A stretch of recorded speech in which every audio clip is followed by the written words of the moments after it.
to a chrome briefcase. Apparently the velvet box had been placed inside. A man who could have been a Mr. Smith clone from The Matrix, complete with black suit and dark sunglasses, escorted her out of the conference room. They exited through a back door on 58th Street. A few passing pedestrians gawked and pointed as they entered a limousine, which quickly pulled away. Julia could only marvel as the limo cruised through the most fashionable part of town. What a mission! She was certainly a long way from the vineyard in Napa Valley where she had grown up and worked since college. Had it really been almost a year since she'd traded the secure familiarity of home for the excitement and opportunities of the Big Apple? But where else could she advance a career in her dream occupation, jewelry design? At first, she didn't think a sales position at Pelham's would be much of a career stepping stone, but she needed an income, and she got the job after one interview. She was told that she looked the part. A spitting image of Carolyn Bessette Kennedy, said the human resources interviewer. And until she found something better, swiping platinum cards and tying up those little sage boxes at least paid the rent on the tiny two-bedroom she shared with Douglas in the East Village. And now she was on her way to meet the princess of New York high society, Pelham's creative director-to-be, the head of every junior committee, the party picture darling who was a celebutante even Julia's pals back home knew about. It was a little weird that her boss's boss was about her age, maybe a couple of years older, but Julia knew how the family business game was played. She figured she'd be dining out on the tail of her critical wedding day delivery for weeks to come. It was only after she stepped out of the limo that she wondered, why me? There were several other more senior girls who could have been chosen to bring Lell her jewels, and heck, Julia wasn't even in the PR department. Why had they chosen a salesgirl from the engagement ring section for such an important task? Gene Pelham studied his stunning daughter as the makeup artist caressed the final dollop of blush onto her cherry cheeks. He was as emotional as he'd ever been, which was not very. The bottom line is this, sweetie. To whom much has been given, much will be expected. That's what Rose Kennedy used to say to her kids all the time, and let me tell you, it's good to remember. Teddy used to tell me constantly. God, Teddy and I had some fun times back in the day. You'll see him tonight. The Schlossbergs can't make it, but they want to take you to dinner as soon as you're back from your honeymoon. They were really apologetic. Did I tell you about the time Teddy, Frank Sinatra, and I were all on the boat in the Riviera? That Angie Dickinson. Yeah, well, I probably shouldn't tell you that, seeing as you're my daughter. And don't believe what you hear about me and Teddy on the vineyard. Father, Lell said, rolling her eyes, I've heard these stories 1,000,000 times. Could you give them a rest? It's my wedding day. You're right, sweetie, of course. Anyway, what I wanted to say is that now that you're getting married, you have a responsibility to properly represent the Pelham family. You're a crucial part of the business, and that's why I made you creative director. Let's face it, the future of the company's going to be up to you, kiddo. Your brothers are useless. Lell's brother Augustus, 23, was completing his 5th year at the University of Colorado at Boulder with a major in women's studies, a.k.a. studying women, up close. His minor was botany. Translation, pot smoking. 20-year-old Duke, a sophomore who was keg-standing his way through Lake Forest, had expressed little interest in the family biz. Lell's father had been the same way at their age. Once quite dashing and known as a wild playboy who threw famous parties with celebrities and beautiful people, he had only ever planned on living off of the fruits of the business that his Russian great-grandfather had built up from a small counter in the Diamond District to a world-famous New York institution. Until fate intervened. His older brother Martin, the heir apparent with a head for business, was killed in a plane crash on his way to the opening of a Pelham's in Dubai.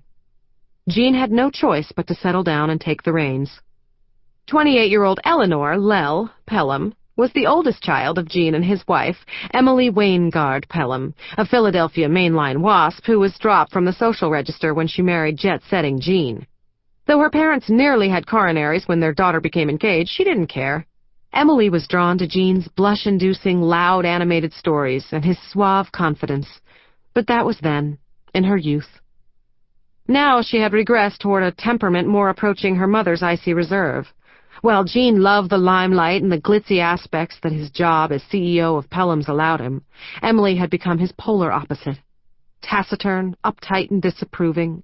She refused almost all social engagements and spent most of her time gardening at their mansion in Washington, Connecticut. The result was that Lell possessed a combination of her mother's aloofness and reserve, as well as her father's insatiable appetite for mixing with glamorous folk. It made for an interesting dichotomy. "Jean, Lell has to get ready," said Emily, entering the dressing room of Lell's suite and shooting Jean an annoyed look. I know. We're just having a little father-daughter chat before I give my baby away to that rascal." "Dad." Just kidding, hon. You know we love Willoughby." "He's perfect for you," said her mother, then added, "and us." "He is the best."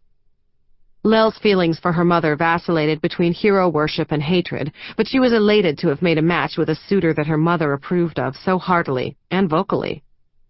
"He better be, is what I'm saying, 'cause I just moved $50 million into his hedge fund," Jean teased. "Must we discuss money now?" Emily's tone was full of irritation. "Well, I want Lell to know about money and these things. Look, you're protected by the prenup. I had a serious talk with Willoughby last week and let him know there will be no nonsense. It's ironclad. The money is in your name, and it's a premarital asset. Of course, I'll have access to it now. I figured you kids needed more money to get started." "Thanks, Daddy." "And I want you to close on an apartment as soon as you get back. Now that you'll be Mrs. Willoughby Banks, you need to live at a serious address, Park Avenue." "You're preaching to the choir.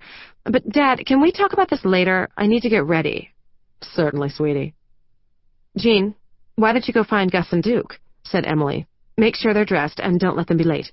"Righto." When Lell's father left, the bride stood up to take a look at herself in the mirror. She took a deep breath with a slow-paced exhale. So this was it.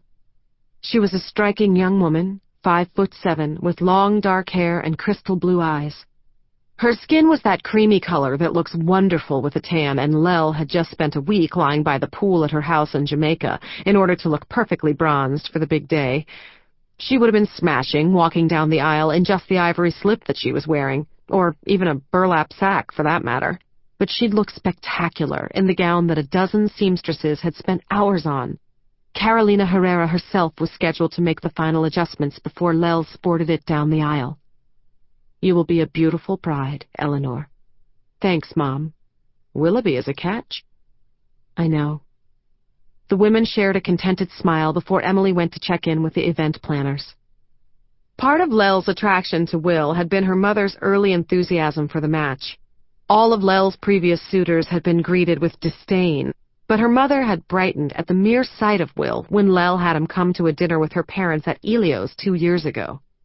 At first she'd loved to rebel by parading her suitors, disheveled artists in dire need of good haircuts or Brooklyn-based musicians with ear piercings before her horrified mother. It had been great to see her squirm. She'd gone so far as to taunt her mother by mentioning marriage or out-of-wedlock babies and a life in the East Village. But deep down, beneath the mother-daughter catfight, Lell wanted her mother to worship her choice. She wanted to choose the kind of man Emily would wish she had chosen, instead of her scene-loving husband. That was Will to a T. The unanimous word used to describe Will was charming. He knew at once how to endear himself to Mrs. Pelham, and that was to be the slightest bit snobby, and to treat Mr. Pelham with the smallest hint of patronization and derision. Mrs. Pelham thus felt that he was her brethren. The fact that the Banks family was very similar to the Waingards was just the icing on the cake. Sometimes Lell felt that it was her mother who should be marrying Will. Too bad. "Here comes the bride!" boomed Polly Meacox, Lell's matron of honor, as she burst into the room in her port wine Vera Wang dress. She was followed by the other bridesmaids, Hope Matthews, Meredith Knight, and Lell's formerly fat cousin, Samantha Waingard. "Are you so psyched?" asked Hope. "Hell yeah," said Lell with confidence. "I gave my very last blowjob last night." "Lell!" gasped Hope. "What?"